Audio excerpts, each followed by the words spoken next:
Hello, and welcome to the Amateur Skeptics podcast, podcast number 57. With me tonight, Ian. Hello! Mac. Am I sure of that? I believe it's hello. Hello. All right, very good. And Kimberly. Hello. And I'm your host, Brian. Hello. All right. We are never the Three Stooges thing. Well, I had to mow my hair this week because it was getting definitely far more away from Curly and far more toward Larry. So we are never going to be a barbershop a cappella band. It's never going to happen. No, I doubt that it ever will. All right. So, how's everybody doing this week? Good. Yeah. Kimberly and I are each older. That's good. I suppose. I saw that you both had birthdays coming up there, and actually, Stacy emailed me to let me know, to make sure that I knew that Kimberly's birthday was coming up, so that we could. Actually, yours comes up the 22nd. That's me. Yeah. Yeah. So technically, she isn't older yet. I'm getting there. What has everybody been doing? It's not the years, it's the miles.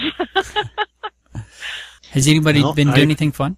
I actually I celebrated my birthday with my parents on Saturday evening, and they're sitting there offering me to take me out to a restaurant. I'm like, no, I want to cook my marinara sauce. So I cooked my marinara sauce. My sister brought pasta, and it turned out to be a nice meal. Good. I did marinara, no onions, no garlic, roasted red pepper, and Clamato olives. No onions and no garlic. Nope, didn't need them, and I don't like them. Ian, what have you been doing? Nothing too exciting. I did start going through old videotapes of home movies me and my friends did when we were in high school and converting them to digital. I have a few up on YouTube. If anyone wants to see me and my friends acting really stupid, you can go to YouTube and put in the Ian and Mike show and see what you come up with. Mm-hmm. All right.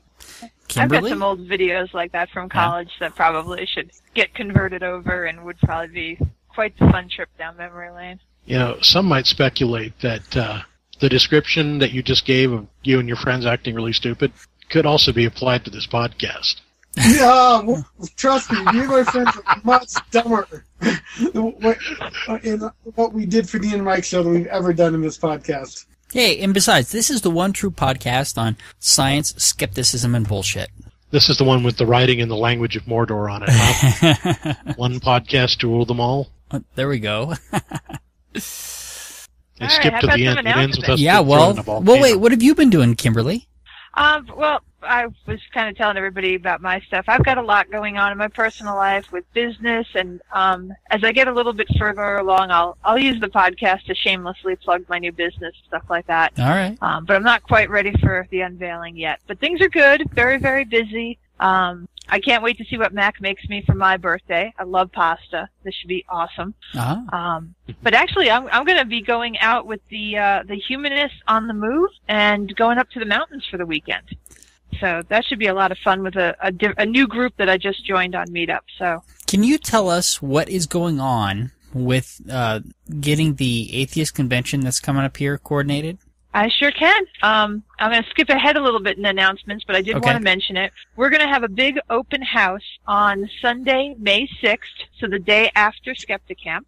We're not quite sure where it's going to be. I'm going to have that information very soon, so check it on Meetup for the location. But it's going to be around noon or so, and we're going to do a big presentation on what we've got so far. So all the information you need about what's going to be going on at the conference, who all of our speakers are. We've got a lot of really great people booked. We've got different breakout sessions and events going on, comedy nights, films are going to be run, and there's going to be a banquet dinner, all sorts of really great stuff, but we totally need volunteers. So the open house is, like I said, going to be a presentation on what's going on. We're going to show what areas we need some more help with in setting up, talk about what volunteers get for helping out, and hopefully really move forward. We've had a really tight, if you will, executive committee moving and shaking on a lot of stuff, but now, like I said, we want to get everybody excited about what's going to be going on and get people to get a chance to get involved.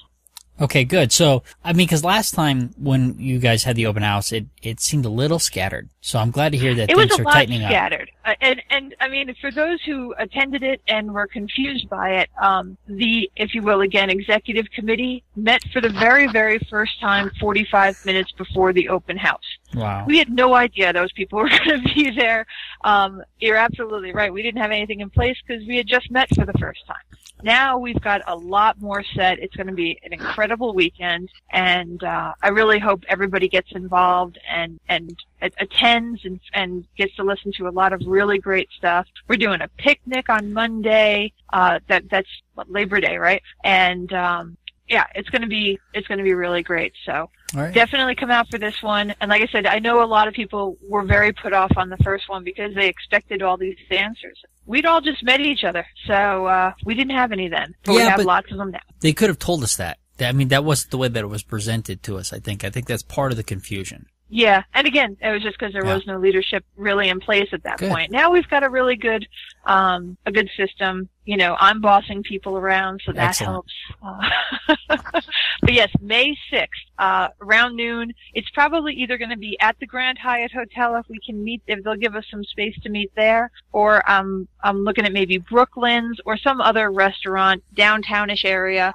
where we can do like a PowerPoint presentation to show everybody what's going on, and then, like I said, we'll break up into the different subcommittees. Each of the leads will meet with the people who would like to volunteer. So if you want to be involved in the comedy night, or you want to be involved in the registration desk, or like I said, there's tons of things to do. So it's going to be great. Nice. Excellent. All right. What other announcements you got for me? Ooh, so many. So, another leadership meeting coming up, probably the day this comes out or the day after, Into the Churches from our last episode, is having a leadership meeting on Thursday the 19th. And Jason's looking, I guess, to get some more input, get some plans together, figure out how to move forward. I think this one is super exciting. I loved listening to the last episode. It got me re-psyched about going in, and I really do think that what his mission is of introducing us to the believers and the believers to us is going to be huge. It's going to be really important. So that looks great. Couple more things. On Sunday, the 22nd, also known as my birthday, and I believe Earth Day, there is a Sunday morning heathen hike with the Mile High Skeptics group, and the Boulder Atheists are doing Days of Remembrance. I'm not exactly sure what that's about. I think it refers to the Jewish tradition of basically looking back on your life and coming to epiphanies and stuff like that. On Saturday, the 28th, CoCore and the Boulder Atheists, they're not presenting this, but they've got a meetup out there for what I think is a really important rally on Unite Against the War on Women. Anybody following politics these days knows that, well, at least this is my interpretation, that so much of the stuff we see out there with the anti-abortion and claiming that anyone who uses contraceptives is a slut, even though it's 98% of the people in the country, is really, it's a war on women. It's an attack on them. So there's a big rally down at Civic Center Park. I'm going to be there for that. I think it's really great, and I encourage anybody else to go there. On the 29th, the next day, the Boulder Atheists are doing Adopt a Road cleanup. Again, another, I think, really important event for us to get out there and show that atheists do good things for just the sake of being good, not because they're trying to get into heaven and not because they're trying to avoid hell. And then that night, our friend Eric Meir is hosting the YouTube Comedy Night 2 for the Atheists for Humanity. So, Brian, you went to that last one. I'm going to try to help out again with the registration. And there's just a great fun. Eric puts on a really good show of different YouTube videos of atheists and skeptics and just funny stuff. So that's going to be at the Walnut Room on Sunday night. Make sure you sign up on the on the Meetup site, and also go to the AFH site to make your donation to whatever charities you want to support. Do them in AFH's name. That's your entry fee, and I guarantee you'll have a really great night. So Saturday the 5th, Skepticamp, Colorado. That should be great. I think we're doing our last setup meeting. Is it tomorrow or next week? Yeah, it's next. It's Tuesday the 24th. So. Okay, so next Tuesday we're meeting. The group putting that on is going to be meeting on Skype. But Skepticamps are awesome. They basically run themselves. We've got lots of great people doing presentations. It's going to be a fabulous day. It's totally free. Totally come and check it out. It's going to be awesome. As I said before, I went off on, to a large extent, the AAA convention open house is going to be on Sunday the 6th. I want everybody there. Come out and volunteer. And the last thing I've got on announcements is Sunday the 12th, the Humanists of Colorado are doing their monthly meeting, and Kai Haswell is doing a presentation on animal rights. I don't know if you remember him, Brian. He is the one up in Fort Collins who put that Skeptic Camp on. He's a great speaker, and I'm not a huge animal rights person. I mean, I want them to have rights, but it's not my personal crusade, but I know he's a great speaker, so I think he is. I mean, and he's working on his degree in philosophy, which it probably ties in a lot into this. That's Brian Walsh's boyfriend. Yeah, we met him at Skeptics years ago. Yeah. Yeah, great guy. So that's your announcements for right now. All right. Lots of really good stuff coming on. Other things to look forward to in June. COCOR is going to be doing the People's Fair. So I haven't done this yet, but that sounds like a lot of fun. Apparently there's really great arguments with theists. So awesome. It's a very sad life. It's part of Satan, I think, to say that this is gay. It's anything but gay. It leads to the personal enslavement of individuals. Because if you're involved in the gay and lesbian lifestyle, it's bondage. It is personal bondage, personal despair, and personal enslavement. And that's why this is so dangerous. We need to have profound compassion for people who are dealing with the very real issue of sexual dysfunction in their life and sexual identity disorders. Our podcast on marriage equality got a lot of good feedback.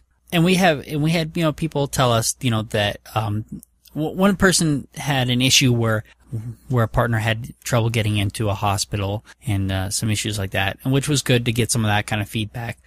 I think that the main piece of feedback we got was, who was this? I think it was it was Dumbass giving everybody civil unions. And now, Kimberly, you responded to this. He's supporting the idea of giving everybody a civil union, all right? Right. And now, is he suggesting that the state doesn't give marriage? Well, what was his basic? I can't remember now.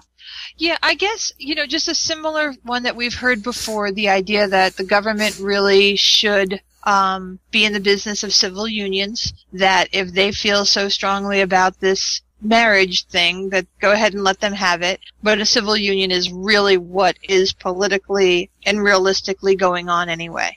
I think that we've said intellectually this idea of the state has nothing to do with marriage and just gives out civil union is probably intellectually the most honest way to do this.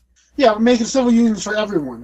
Legally, as far as the state's concerned, everyone has a civil union in regards to coupling right. up. You can call it whatever you want outside of that. And I don't think that it can be equated to separate but equal, because we're just exchanging one for the other and making it equal for everybody. Right. Right. Okay. Which was my thought. But one of the big problems that we have, I think, is that we have marriage, and then now we have this lesser marriage that has all the same rights, but is looked down on as a lesser marriage. And I think that's where your point about separate but equal came in, right, Kimberly?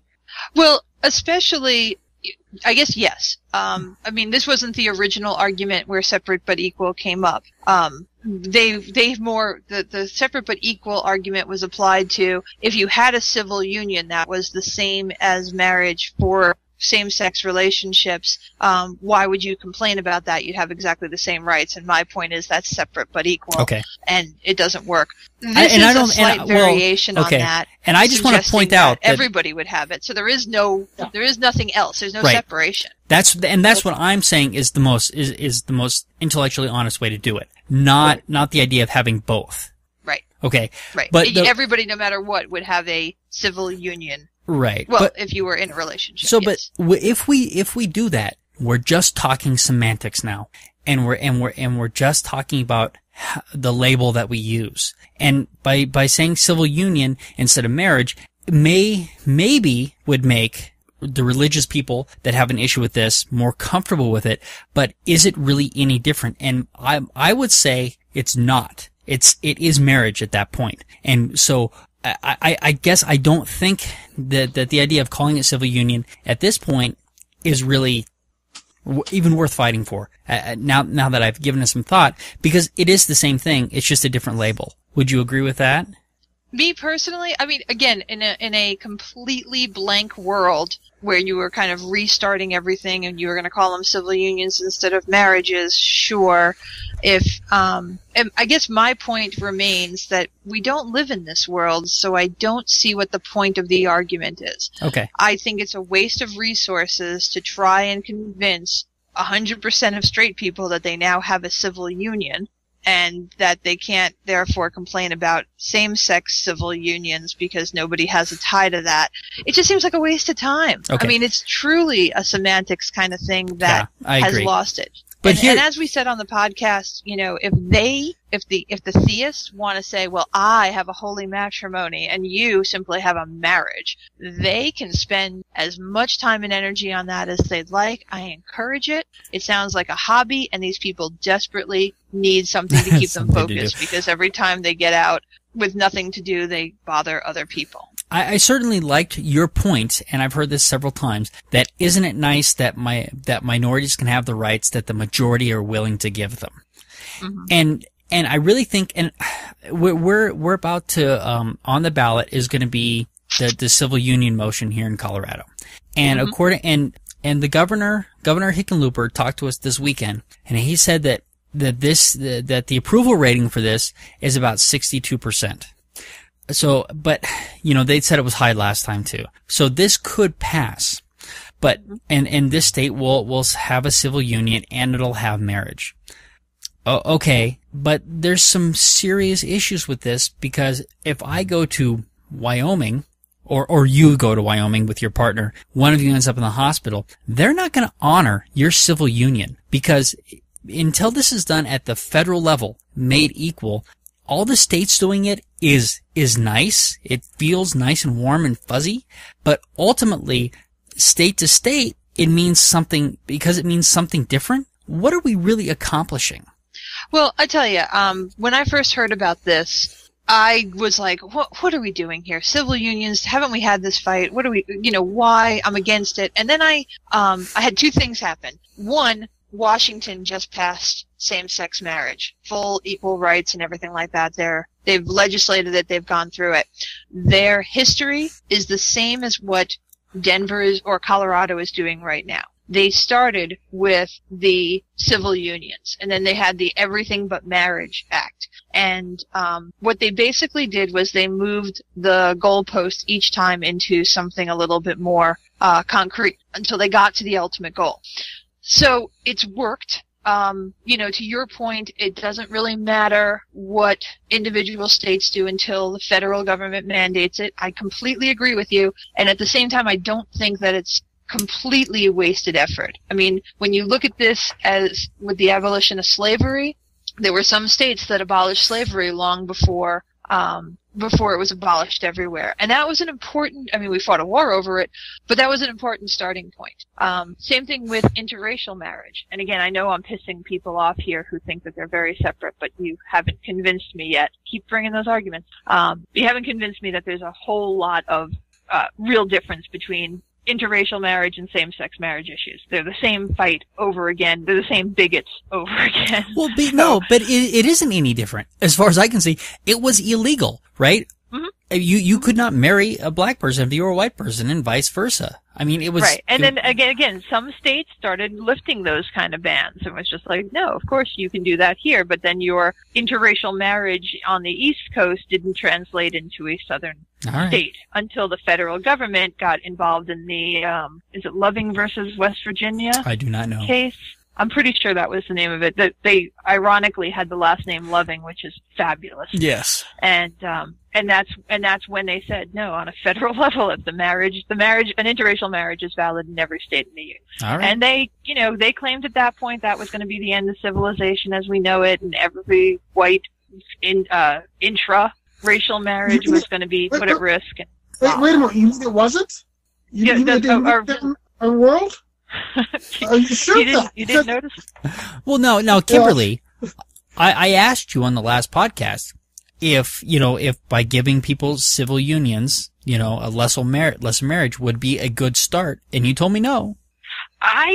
I am very conflicted on it. Okay. I'm not going to lie to you. I'm Good. conflicted on it because I do think it's a really bad thing to do, and at the same time, I have evidence that it's worked. And as a skeptic, aren't I supposed to change my mind when I'm presented with new evidence? Well, okay. I mean, based on what you said, I'm encouraged, and I can see where that probably can work. You know, it's got to start somewhere.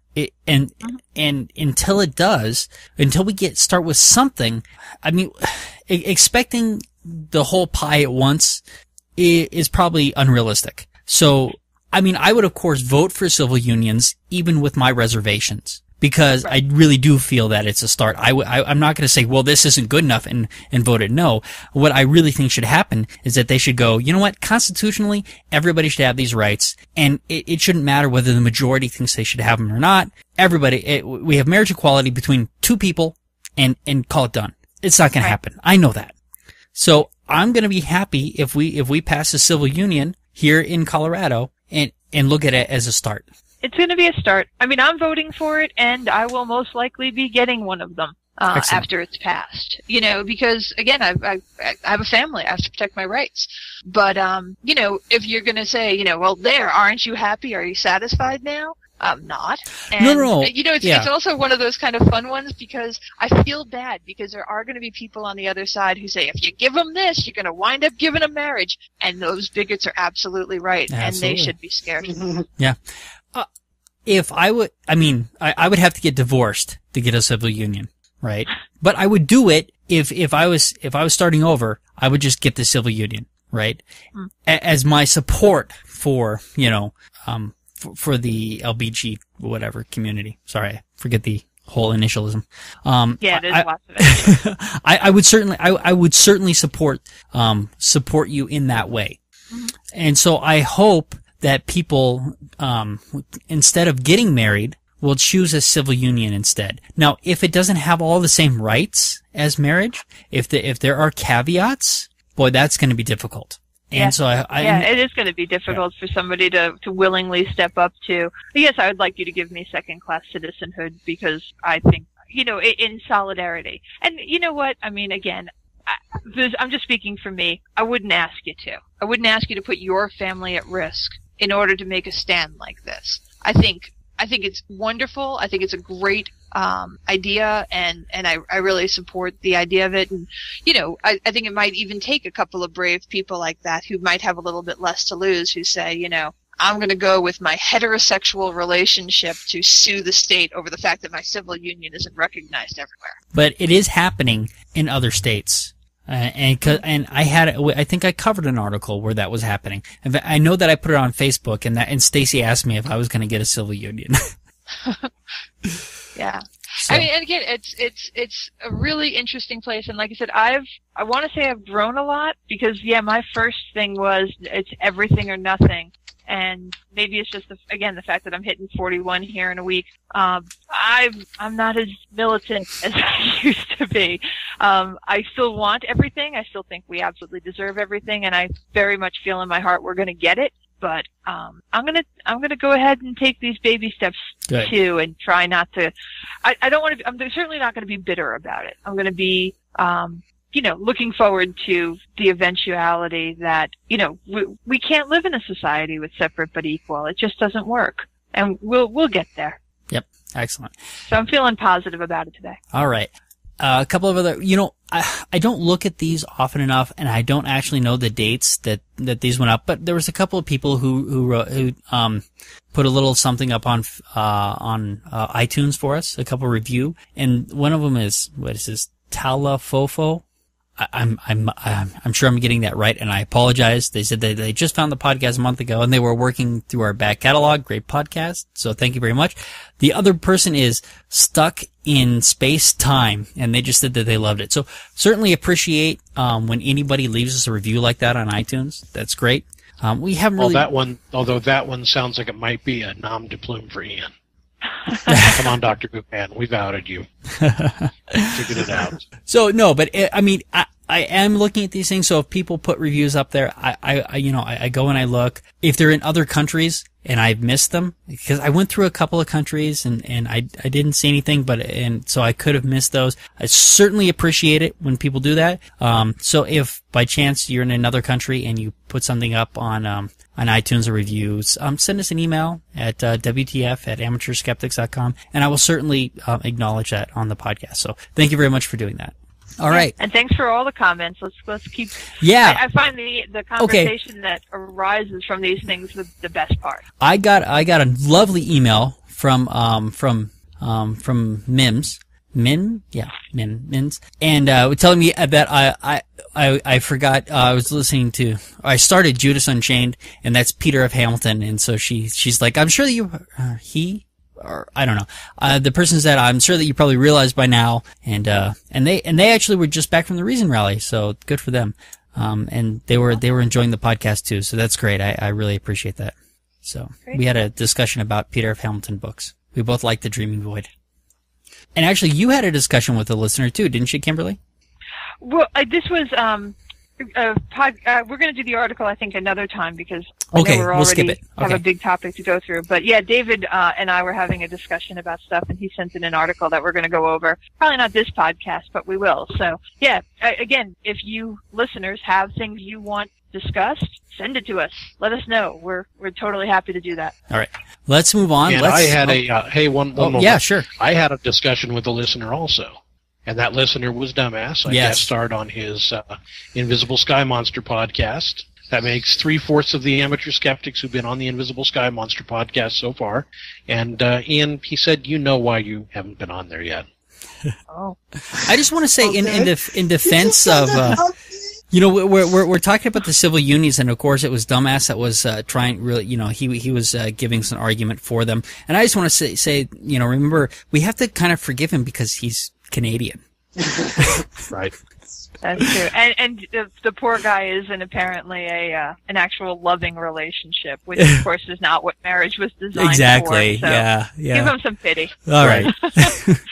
And what was your discussion, Mac? Oh, we picked up on a whole lot of articles. One of the things we talked about is pink slime, which we'll be discussing in a podcast or two anyway. But we had a bunch of fun little things to look at. Good. Cool. Hello, officer. Would you be kind enough to remove this trespasser from my home? What are you talking about? This is my house. No, this house belongs to Peter Griffin, and that's me. Driver's license, social security card, passport, title to the house. This puts me in a tough spot. Joe, you can't possibly believe this. You know who Peter is. I know, Lois, but this man has all the paperwork. Oh, come on. This is identity theft. I hate to have to do this, but I'm afraid legally I have no choice. I'm going to have to ask you to leave, sir. It's time to start our we're going to talk about identity tonight, personal identification, and identity as a philosophy. And Ian is going to tell us all about it. So Ian, what's identity? To me, most of the stuff we've ever covered in our podcast come down to identity. I mean, we talk about religion, spirituality, faith, belief in ghosts, UFOs, stuff like that. We talked about homosexual marriages. Time and time again. So much Ian, that's marriage equality. Marriage equality. Thank you. But sexuality. Okay, and that's probably the better way. Okay. We talk about sexuality, sexual preferences, stuff like that.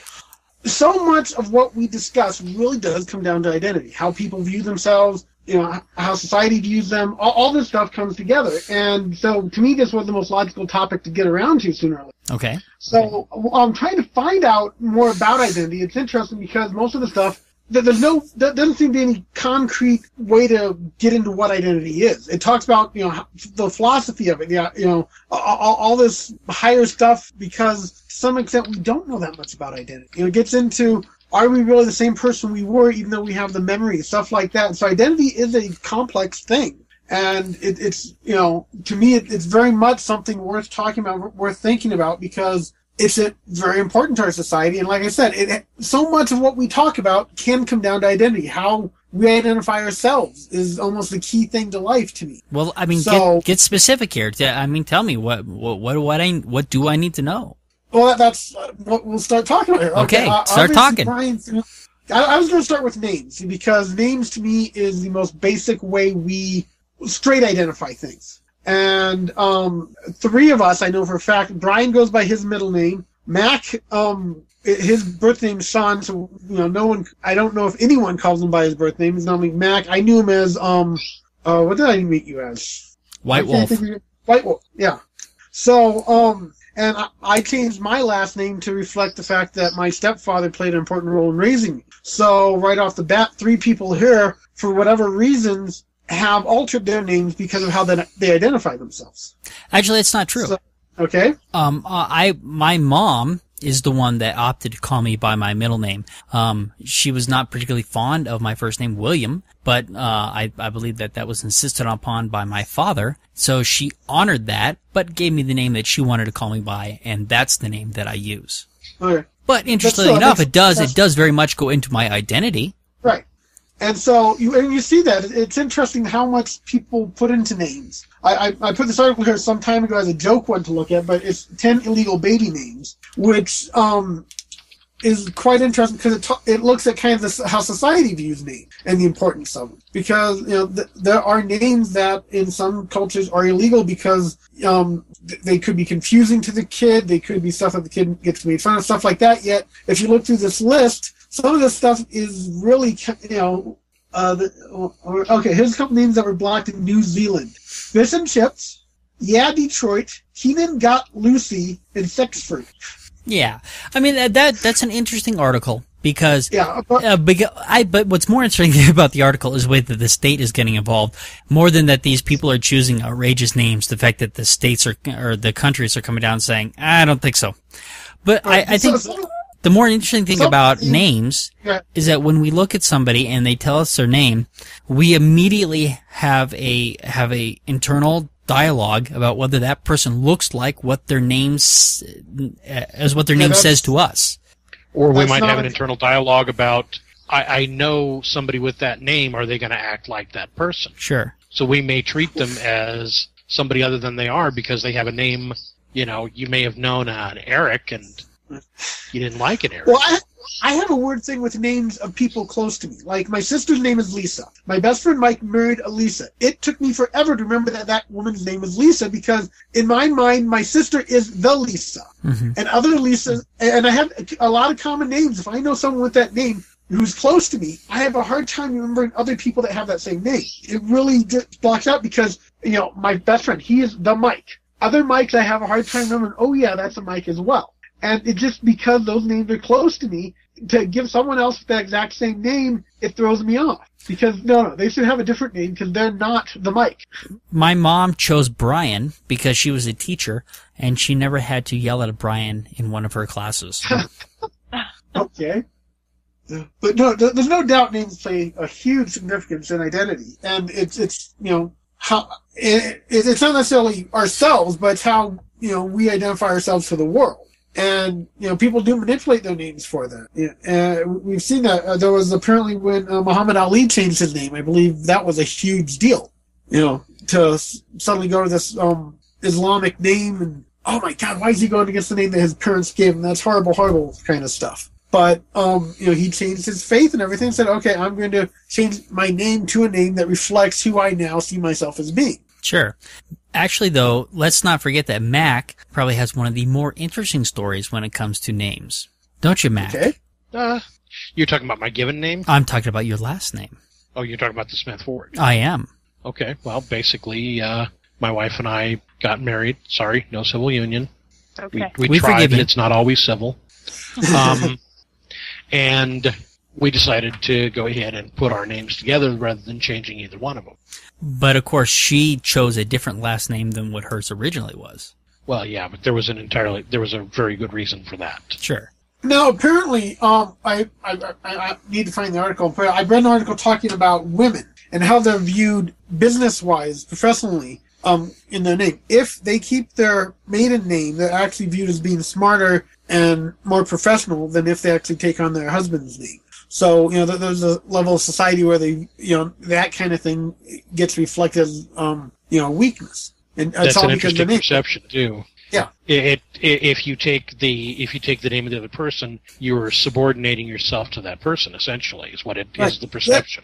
I know quite a few women who wanted it due to issues with their family. It's like, no, I want to take on a new name because I don't like the connection that name gives me to certain members of the family that I have issues with.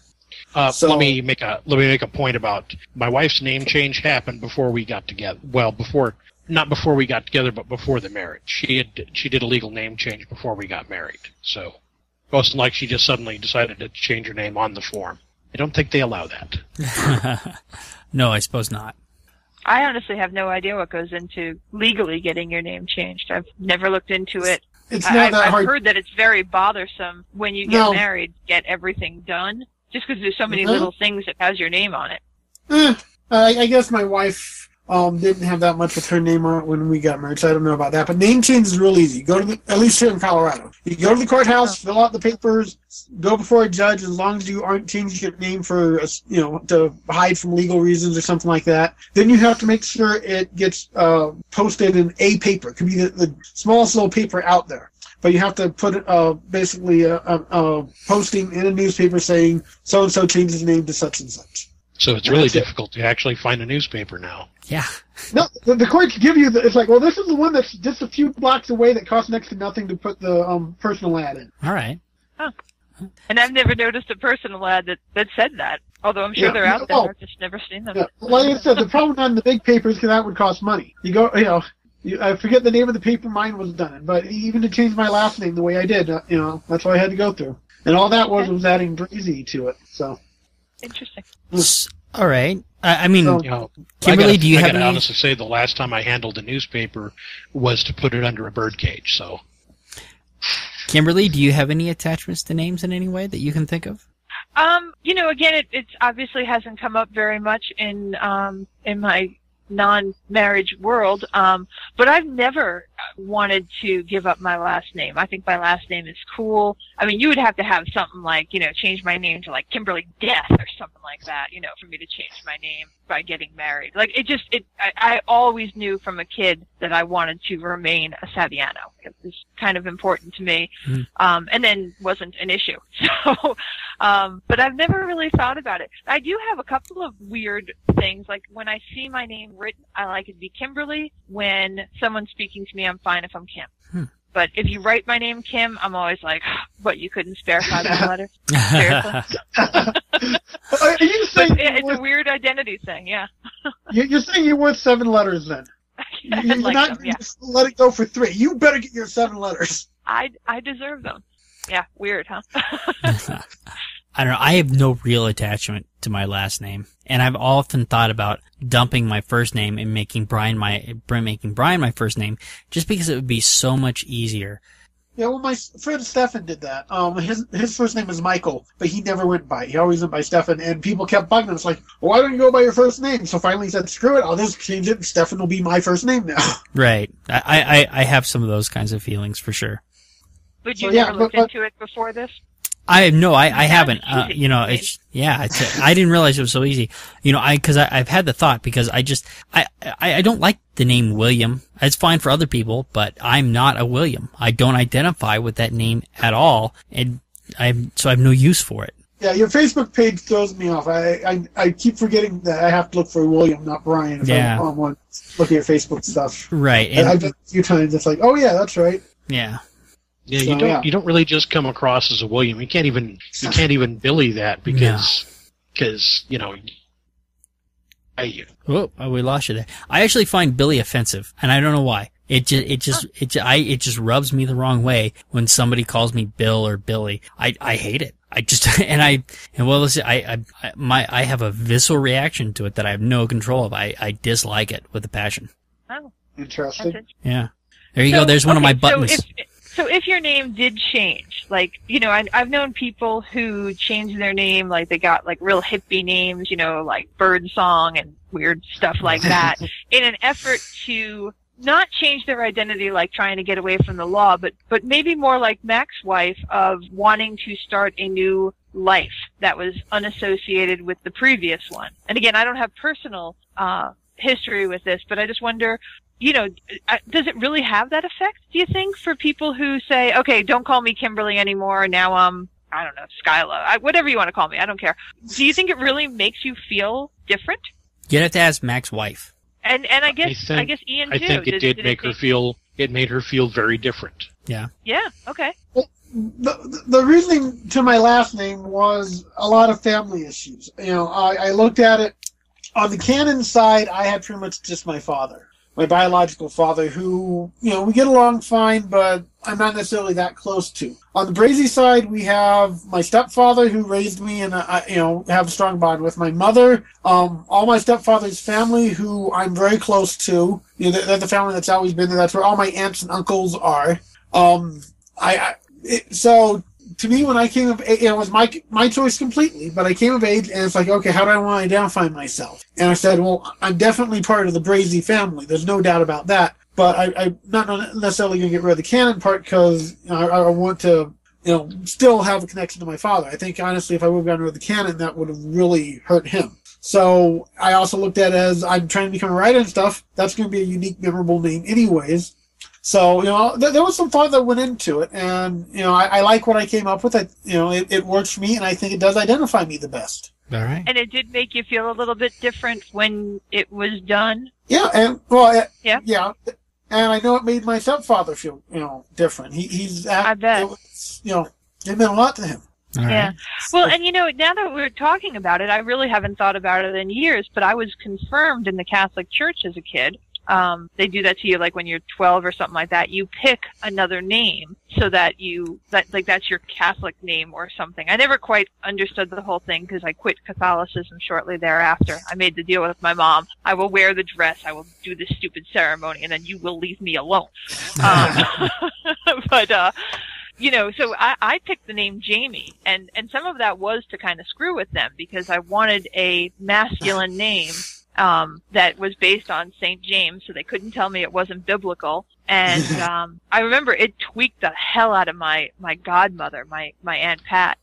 She was so angry about it. But so I didn't have a spiritual connection to it, but I suppose that is a ceremony that is supposed to convey adulthood and choice making and your identity in the church. And I didn't think of it that way at the time, but, I can see that that's really what the purpose of that whole ceremony was, right? Sure. I can see that. So we've talked about names for quite a while, so certainly that is part of the way that we identify ourselves. What else? Well, you put up the willpower stuff. The free will stuff. Yeah, and I don't know how much I'm ready to get into that, but because I'm still trying to, I think I'm really more beginning to understand what Sam Harris is saying about it. But, tell us what he's saying. Well, what he's saying, basically, I mean, we have, he's not denying that we have free will, to choose stuff to a certain extent, but where those choices come from. And I was thinking about this, like, with the reaction of my name. How I don't have any real attachment to it, and how if somebody calls me Billy, I have this reaction, right? I don't have a lot of control over that. I don't know where it comes from, but it always comes. And so I think it applies, but I was trying to work that out, and I think that how much we have control over our self-identity is a lot developed by our brain wiring, and how there's a lot of programming in it. Yeah, which I really didn't agree with Dennett's view on, but. He made a good point that a lot of what we think of as free will is actually our past experience programming us to make decisions in the future. Yeah. Well, part of identity is you can't get past your past. That does definitely create your identity, and your free will is definitely going to be altered by your own personal experience. Right. No doubt. But what brought this up for me? What brought it up? Was reading the personal identity stuff, and reading that, I noticed that they're talking about, they were starting to get into the brain versus the soul and consciousness, and this is an interesting debate because I have a very naturalist point of view on this. Okay, I don't believe in a soul in the way that they're talking about it, and I do think that consciousness and who we are is a matter of our brain and where it comes from. And I keep looking at arguments from people who are talking about like near-death experience and how they're claiming that research shows that consciousness comes from outside somewhere, right? So it's kind of almost like the brain is a receiver. And so when you die, your consciousness leaves. That's what they're saying. I really don't think that the research supports it in the way that they seem to think it does. There's something interesting happens there, but you can't, you start talking about identity and eventually you go down this path to, who am I? Am I just my brain? Or is there something more? Is there a soul? Is my soul conscious? Where does consciousness come from? And so those start to become, I think, the bigger questions of identity. Oh yeah, that's why most of it's, it even says in the Wikipedia article, it's philosophy. To actually get down to what it is, science really, at this point, definitely can't explain it. You have to look at identity as a philosophical idea. Well, but if you start looking at free will and how some of these decisions are being made, when we decide to do something, like if I decide to move my right or left hand, right, Sam, and you tell me move your right or left hand, and I make a decision finally to move my left hand, I made that decision before, somewhere deeper in my mind, right, before I received that's what I was going to do. It happened somewhere else. It didn't happen at the conscious level. And they can show this, I think, is using fMRI, and they can tell you, based on the patterns, whether I had decided to move my right or left hand before I knew whether I was going to move my right or left hand. So there's something deeper going on here in our brains, and we're at the tail end of that decision-making process when we see that we decided to do that. And so what there's... go ahead. Oh, I was just going to say, and this is the interpretation that they're making from certain evidence, that they're researching. I don't know if it's the right interpretation, but it's certainly the inference that Sam Harris is making. If I'm getting it right. I could be missing his argument somewhat here. Go ahead, Kimberly. I'm sorry. Well, I found this to be the most difficult, and I haven't read the book yet, but I found it to be the most difficult part of Sam Harris's presentation, that he does seem to be suggesting this almost other that's making your decisions before you make your decisions, and they look like your decisions, but they're really, like you say, in time, the impulse to the nerve appears to be happening before the conscious thought enters. So it would sound like, you are simply agreeing with what your body was doing already. Well, and it's all happening in nanoseconds and fractions of nanoseconds and stuff. But, which kind of leads me to wonder if the science is truly as accurate as this is suggesting, kind of like you are.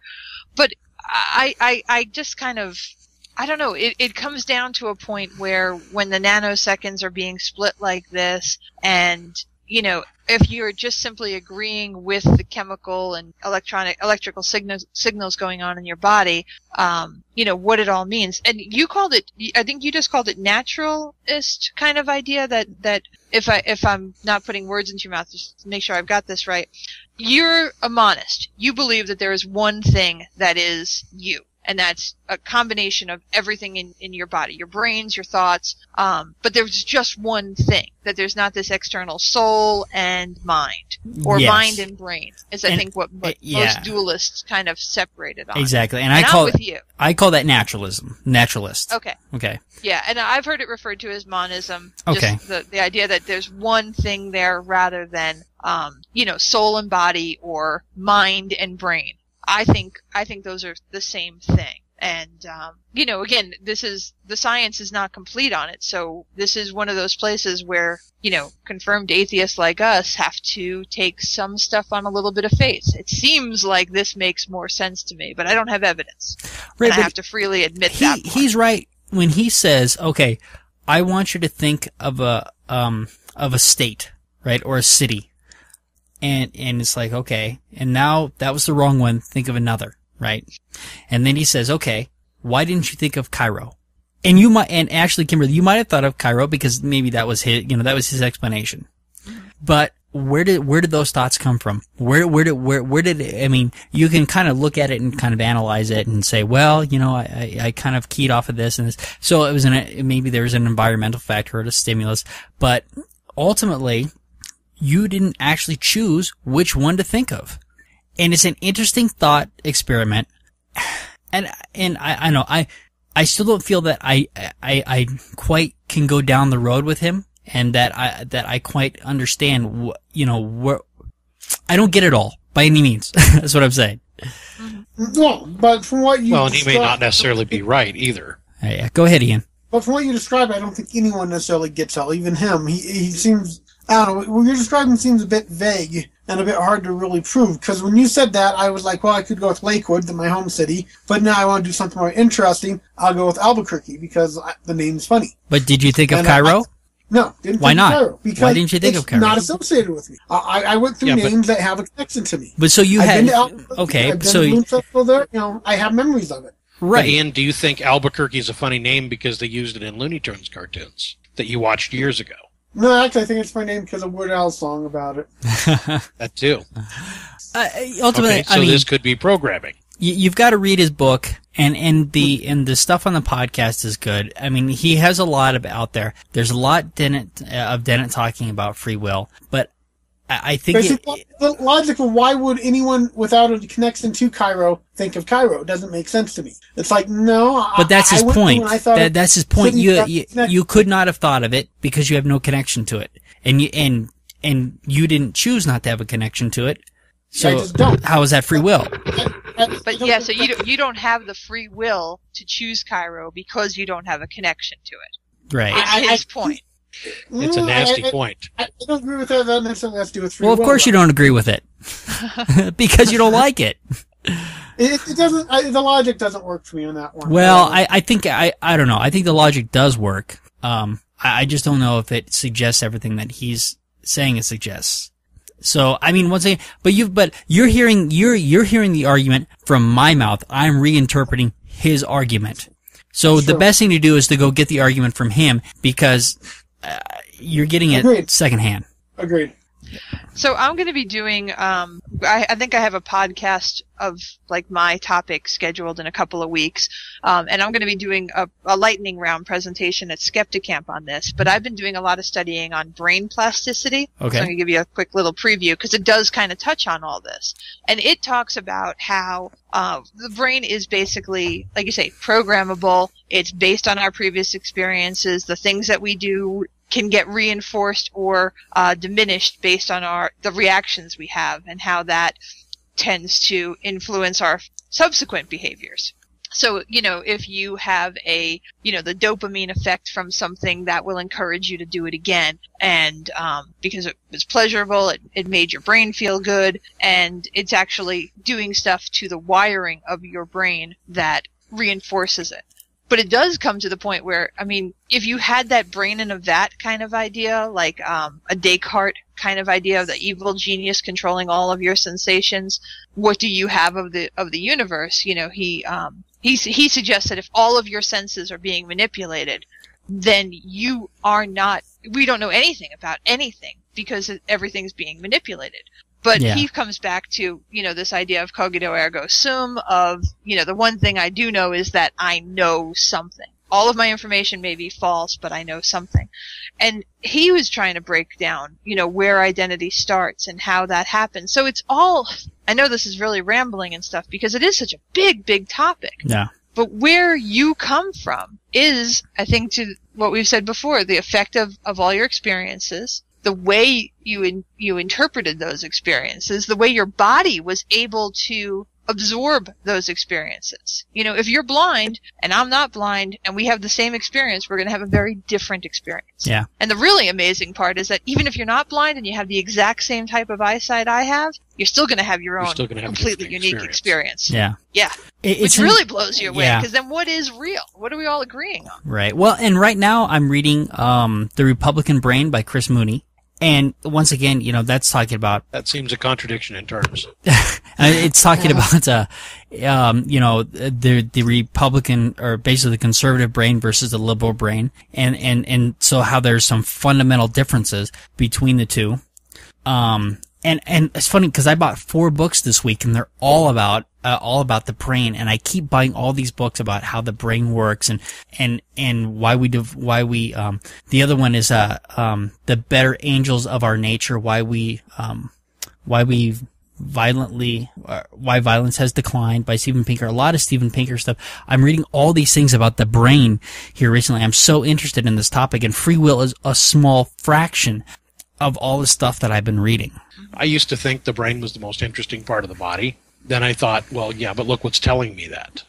So I don't trust that anymore. I thought for sure you were going, and then I discovered my penis. You're Brian, you're going with the coito ergo sum argument.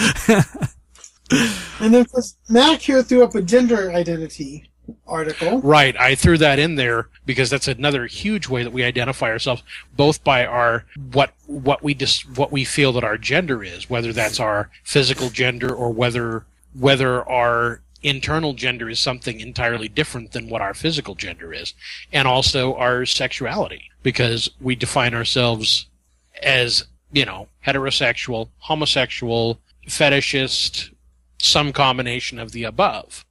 And that is how, and it is through these different things that we're going to interpret the world. Well, yeah, I think if you went and tried to, if I said, okay, tell me who Mac is, you have to self-identify all of the things that make up who you are. The list would be, you'd come up with a list and you'd think, yeah, that pretty much describes me, of all these different things. And then you give it half a minute's thought and you'd probably come up with another couple dozen descriptors of pieces of you that equally describes. And, Yep. I mean, who we are is so complicated. And like you say, some people try to bring it down to, oh, you're a man or a woman. That's a more complicated issue there. But it's not like that gives you a ton of information, because you're maybe a certain kind of man, or, there's so many things that bring it up and clarify what that means.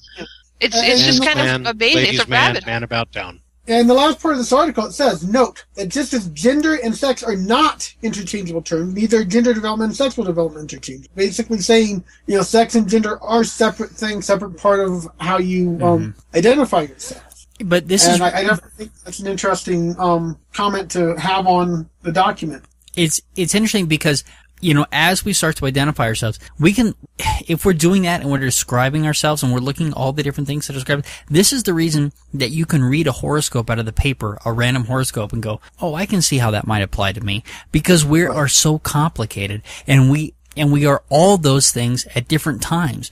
Some people may identify as assertive.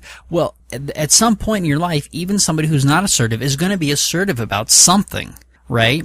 And so we're not one thing, and we may be a little bit more to one thing than the other, but we're always that other thing at some time. So we can identify with so many different personality types all at once.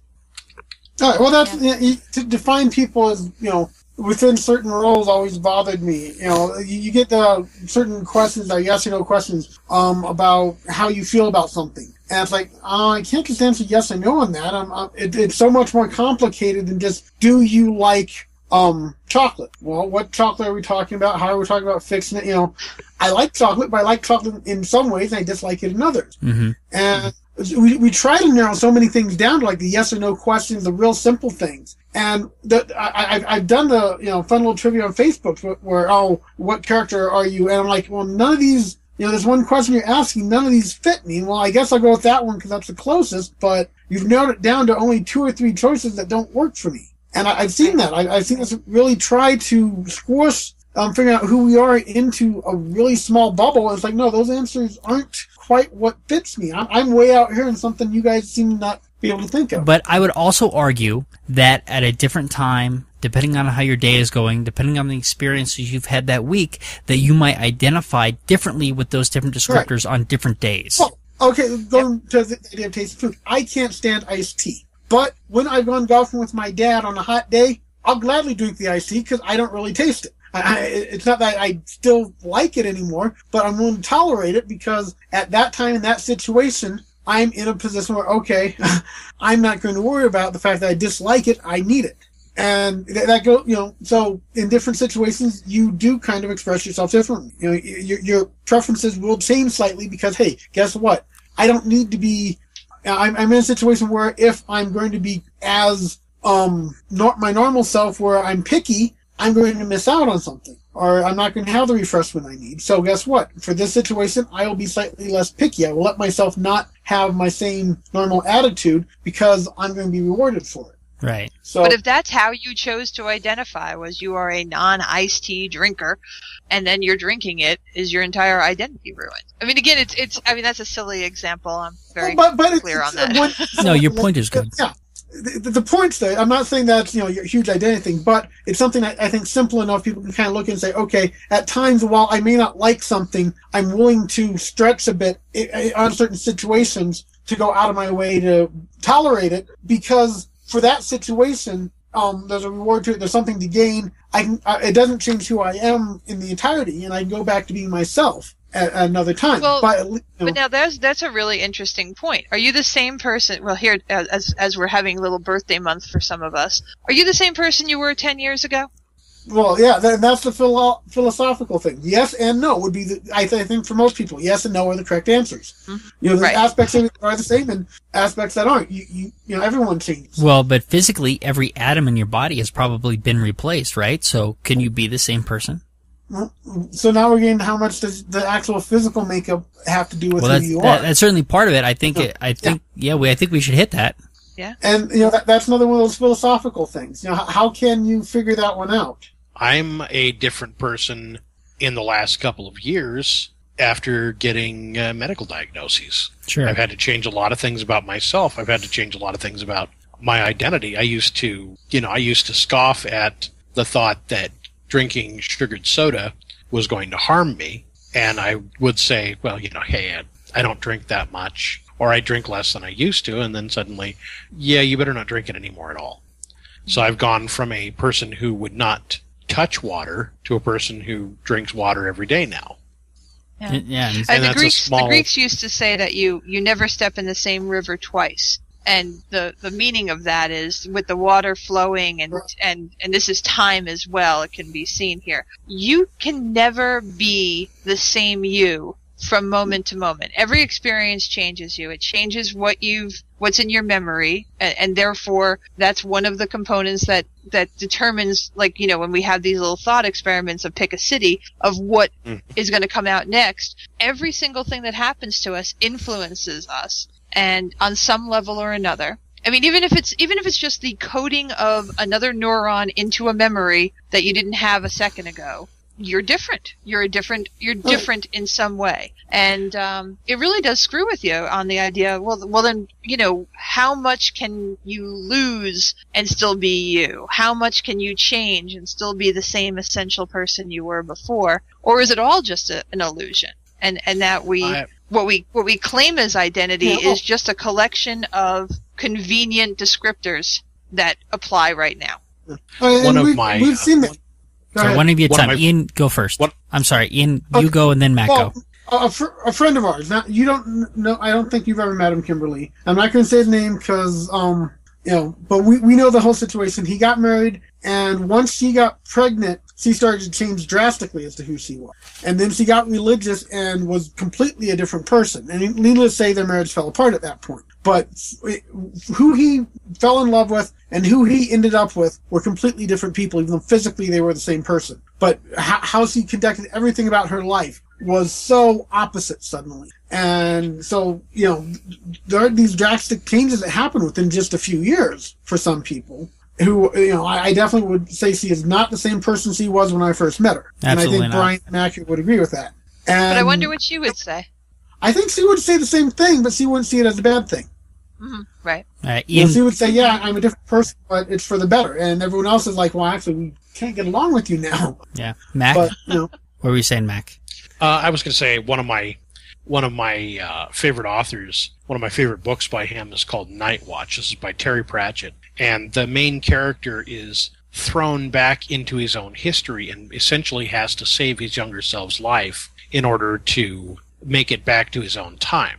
And he makes a comment at one point that the person that he's dealing with is not him. The person he's dealing with is an absolute twerp. But admittedly, this is an absolute twerp who was going to grow into the person that he became. Yeah. I was thinking back on, me in my 20s, how I am now, I would consider me a twerp. Sure. And back to just note something on your what you were saying, Ian.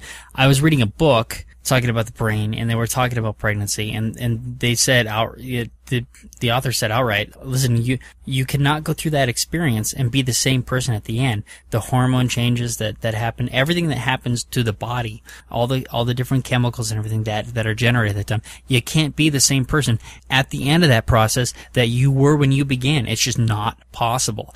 And I think that that the person you're talking about was an extreme example of that, because we were able to watch her change into a completely different person so quickly. I mean, she really changed. She never went back to the way she was before. And you won't. You can't.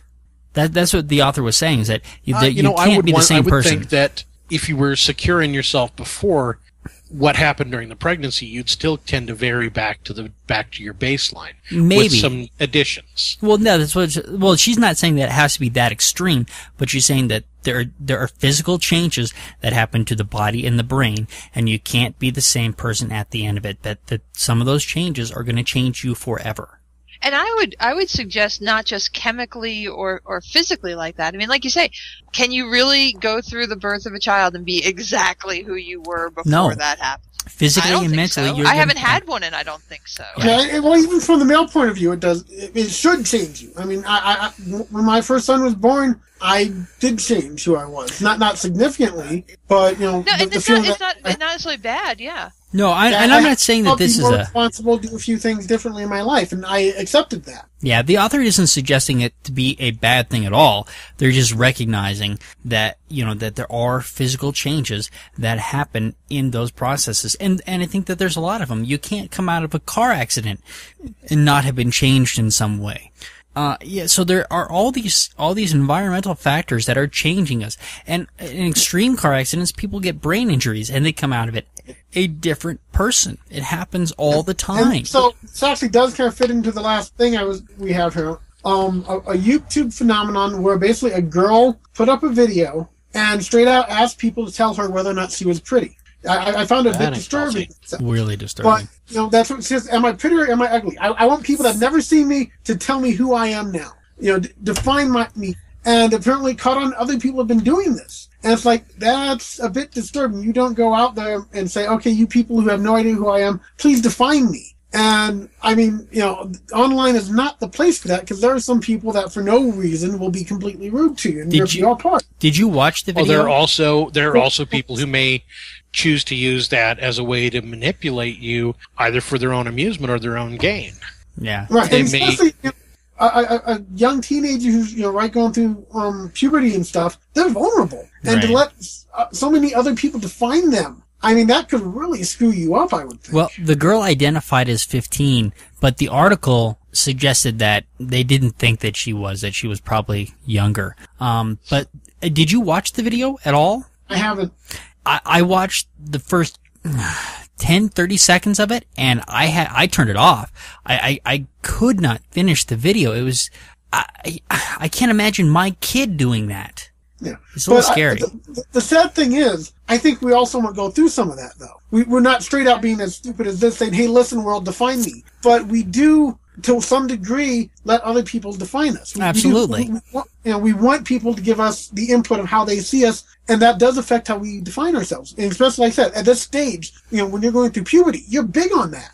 You're letting the whole world around you define you. Right. And, it's a vulnerable state, but even in adulthood, we're still doing it, just it's not as big of an impact on us, because hopefully by now we have more of a grasp of who we are and a sense of self, but we still do go lots of people who, I would think the same kind of thing comes into people who are playing Keeping Up with the Joneses. Right. There's people who bankrupt themselves trying to cultivate that identity so that somebody else thinks something about them. Yeah. Right. I'm not sure it completely goes away. Yeah, but like you say, you kind of hope maybe if you're going to use the identity label of mature, that you've gotten past some of that. Right. Yeah. But it's definitely there. And like I know people, like you were just saying, who will basically bankrupt themselves in order to give this appearance that, hey, I'm doing just as good as everyone else. You guys should come over and see how great my place is. And, so it's, the final part of identity is how much do we let outside influences come into telling us who we are. And I think to some extent that can't be helped, right? I mean, we are social creatures. We do define ourselves based on, to some extent, what people think. And, again, I think there is a balance kind of thing. If that's all you're worried about, or your own, if somebody says, oh, you're obviously stupid, and then you take that internal and that defines the rest of your life, that's a drastic thing. But by the same token, we definitely know that, if you're encouraged or, you hang around people who are like, all right, you're okay. That's the person I'm going to hang out with, rather than someone who's like, wow, you're really horrible. Don't come near me. I see people hanging around with people that put them down and keep them down. And, it's not healthy. But, thinking about how other people define having influence on us, you've had to come out now. That had to be something that did, the initial coming out. How are the people around me going to perceive me?